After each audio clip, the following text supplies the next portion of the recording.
చూస్ country delight, live better. ఇప్పుడే country delight యాప్ని download చేసుకోండి. నమస్తే, వెల్కమ్ టు సుమన్ టీవీ. నేను పద్మిని. ప్రస్తుతంతో పాటు ప్రముఖ ఆధ్యాత్మికవేత్త, వాస్తు జ్యోతిష పండితులు, లలిత ఉపాసకులు, వాస్తు జ్యోతిష శిక్షణ నిపుణులు బ్రహ్మశ్రీ నానాజీ పట్నాయక్ గారు మనతో పాటు ఉన్నారు. మాట్లాడదాం సార్. నమస్తే సార్. శ్రీమాత్రే నమః. సార్, పూజ అనే విధానం ఒకవేళ మనం మాట్లాడుకో, కొంతమంది చాలా బాహాటంగా, చాలా అంగరంగ వైభవంగా పూజ చేయడానికి ఇష్టపడతారు, తప్ప నేను అనట్లేదు. అందులో ఒక అలంకరణ చేసుకోవటం, ఒక చక్కగా పూజ చేసుకోవటం, చక్కగా నైవేద్యాలని సమర్పించడం, అందులో బోల్డ్ అంత ఆనందాన్ని వెతుక్కుంటారు. ఇంకొక పద్ధతి మానసికంగానే చేస్తారు.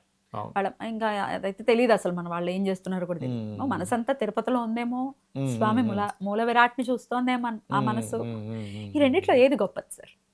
మానసిక పూజ గొప్పది, కానీ మీకు ఫస్ట్ మానసిక పూజ చేయాలంటే బాహ్యంగా చేసేటువంటి పూజతోనే మొదలవుతుంది. అంటే 10వ మెట్టు ఎక్కాలంటే ముందు మొదటి 1-2 మెట్ల నుంచి ప్రారంభం అవ్వాలి. కాబట్టి డైరెక్ట్గా మీరు మానసిక పూజలోకి వెళ్ళలేరు. మీరు అనుకోవచ్చు, ఇప్పుడు చాలామందికి ఏంటంటే అవన్నీ చేయలేని ఓపిక లేనప్పుడు, అతనికి అనారోగ్యంగా ఉందో, లేకపోతే ఆల్రెడీ ఒక స్టేజ్కి వెళ్ళిపోయాడు. ఇంకొంతమంది అంటుంటారు ఇవన్నీ కాదు, మానవ సేవే మాధవ సేవ అని. అది కూడా గొప్పదే, కాదనట్లేదు. కానీ ఇక్కడ శాస్త్రం ఏం చెప్తుంది అంటే, ఇప్పుడు చాలామంది అంటుంటారు, నిన్న నైట్ కూడా ఒకరితో ఇట్లాగే డిస్కషన్ వచ్చినప్పుడు, మానవ సేవే మాధవ సేవ కదండి, ఇంకా కొత్తగా పూజించాల్సిన అవసరం ఏముంది, మనసులో మంచి మనసు ఉంటే చాలు అంటే, నేను ఒకటే చెప్పాను, ఏమంటే మీ తల్లిదండ్రులు ఉన్నారు, మీ తల్లిదండ్రులు లేకపోతే మీ పిల్లలకి మనసులో నేను భావిస్తున్నాను అని ఉండగలరా? లేకపోతే మీ పిల్లలకి టిఫిన్ వండడం అన్నీ చేసి పెట్టడం ఎందుకు చేస్తున్నారు? మనసులో వాళ్ళు చల్లగా ఉండాలనుకుంటే సరిపోతుంది కదా, మీరు అవన్నీ ఎందుకు చేసి పెడుతున్నారు అని అడిగా. వాళ్ళ తల్లిగారు వాళ్ళతో ఉన్నారు, మీ తల్లిగారికి ఎందుకు సేవలు చేస్తున్నారు, మీ పిల్లలకి ఎందుకు సేవ చేస్తున్నారు? మనసులో నేను చాలా చక్కగా మీ అందరూ బాగుండాలనుకుంటున్నాను రా అంటే, ఎందుకు సరిపోతుందిగా, మరి ఎందుకు వండి పెడుతున్నారు అని ఏమిటి ఆన్సర్?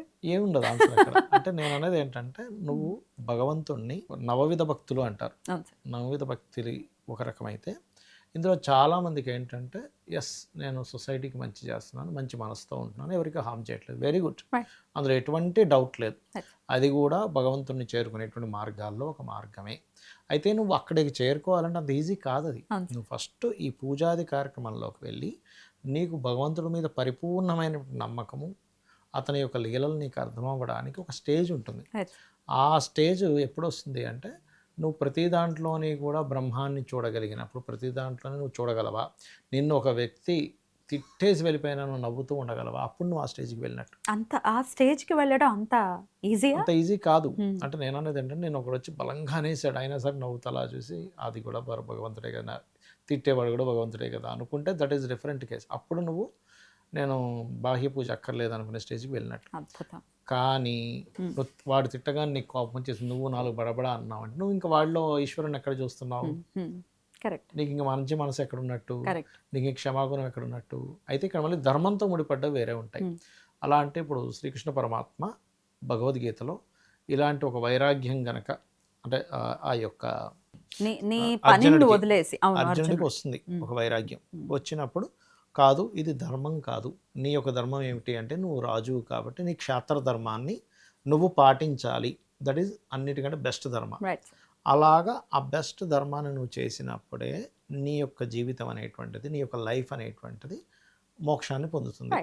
అనేటువంటిది ఎట్లా ఉంటుందో మన ధర్మాలు మనం పాటిస్తూ, ఎందుకంటే 24 గంటలు నువ్వు అలా ఉండాలని రూల్ లేదు. నీకు ఒక్కోసారి ఎక్కడో ఎమోషన్గా ఒక ఫీల్ కలగవచ్చు, నువ్వు తిట్టుకోవచ్చు. ఇక్కడ ఇన్ని రోజులు నువ్వు చేసినటువంటి దీన్ని ఒక్కసారి నువ్వు తిట్టుకోగానే మళ్ళీ ఇవన్నీ అయిపోతాయి. అదేదో దూర్వాసుడో ఎవడో అతని కోపం వస్తే అదంతా పోయినట్టుగా. ఇది నువ్వు గనక నిత్య పూజాది కార్యక్రమాలు చేసుకునేటప్పుడు అది అలా పుణ్యంగా నీకు మారుతూ ఉంటుంది. ఇంకోటి ఏంటంటే, మానవ జన్మ దుర్లభము అంటూ ఉంటారు. ఈ మానవ జన్మ దుర్లభం అన్నప్పుడు నీకు భగవంతుణ్ణి చేరుకునే మార్గం కానివ్వండి, భగవంతుణ్ణి అర్థం చేసుకునే తత్వం కానివ్వండి, భగవంతుడు అంటే ఏంటో అర్థమయ్యే జ్ఞానం కానివ్వండి, కేవలం మానవ జన్మలోనే ఉంటాయి. అలా ఉన్నప్పుడు నువ్వు బాహ్య పూజతో నువ్వు ప్రారంభించి, ఇదేం తప్పేం కాదు. నీకు ఎప్పుడు ఇందాక నేను చెప్పినట్టుగా అవతలవాడు కాండ్రించు మొహం మీద ఉమ్మేసి తిట్టినా కూడా నువ్వు చక్కగా తుడిచేసుకొని ఈశ్వర అనుగ్రహం అనుకుని వెళ్ళిపోయే శక్తి నీకుందా, అప్పుడు నువ్వు మానసిక పూజలోకి వెళ్ళిపో, మానవ సేవ మాధవ సేవ అనుకుని వెళ్ళిపో, కంప్లీట్గా అందులో ఉండవచ్చు. ఇది చేస్తూ ఇది చేయంటాను, ఇది మానేయమని నేను చెప్పట్లేదు, మానవ సేవ మాధవ సేవ మానేయమని చెప్పట్లేదు. ఇది చేస్తూ చేస్తూ చేస్తూ చేస్తూ ఉండగా నీ లోపల జీర్ణం అవ్వడానికి ఒక టైం పడుతుంది. దెన్ అది గొప్పది. అంతేగా నువ్వు స్టార్టింగ్ అలా పూజలు ఏమీ చేయను, కూర్చొని తిరుపతిని ఊహిస్తా అంటే కుదరదు. కుదరదు. అంటే అసలు నీకు మీ లేనప్పుడు మనసే వేరు. ఒప్పుకోదు. అంటే నీకు ధనం లేదు, ఎక్కడో కూర్చున్నావు, నీకు పూజ చేయడానికి రూపాయి కూడా లేదు, అప్పుడు నువ్వు మానసిక పూజ చేయి, తప్పేం కాదు.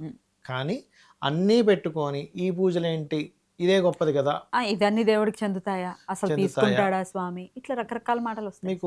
మీకు గతంలో ఒకసారి మనం మాట్లాడుకున్నాం లేదో నాకు గుర్తులేదు. ఒక ఊరిలో చక్కటి శివాలయం ఉంది, అది మహమ్మదీయుల కాలంలో. ఆ పురోహితుడికి పాపం కైంకల్యాలు చేయడానికి అన్నీ అయిపోయాయి.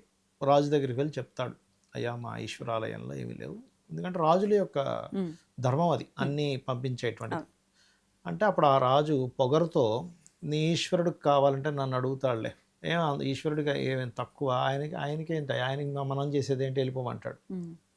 ఈ యొక్క మహమ్మదీయుల కాలంలో ఆ యొక్క నవాబుకి రాత్రి కలలో ఈశ్వరుడు ప్రత్యక్షమై చెప్తాడు, నాకు నైవేద్యం పెడుతున్నారంటే నా కోసం కాదు, ప్రతి ప్రాణి నాకు నైవేద్యం పెట్టడం వల్ల అన్నానికి లోటు లేకుండా ఉంటుంది, నాకు ధూపం చూపిస్తే ప్రతి ప్రాణికి ఐశ్వర్యం ఉంటుంది, నాకు దీపం చూపిస్తే ప్రతి వ్యక్తికి అతని ఏంటో కనబడేటువంటి ఆ యొక్క యోగం పడుతుంది, అందుకు నాకు సమర్పిస్తారు కానీ నాకు ఇవేమీ కాదు అని చెప్పగానే గూస్ బంప్స్ అంటారు సార్, ఆయనకి మొత్తం వెంట్రుకలన్నీ నెక్కబడుచుకొని నిద్రలోంచి లేచి పొద్దునే ఒక పరుగు పరిగెడతాడు అన్ని సామాన్లు పట్టుకొని.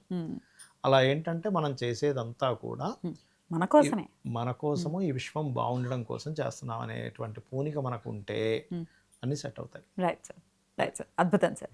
సో మానసిక పూజ చేయొచ్చు, కానీ దానికి ఒక స్టేజ్కి వెళ్ళినప్పుడు నువ్వు చేస్తూ ఉండు, ఒకవైపు మానసిక పూజ చేస్తుంటే ఒక బాహ్య పూజ చేస్తూ ఉండు, అలవాటు చేసుకో.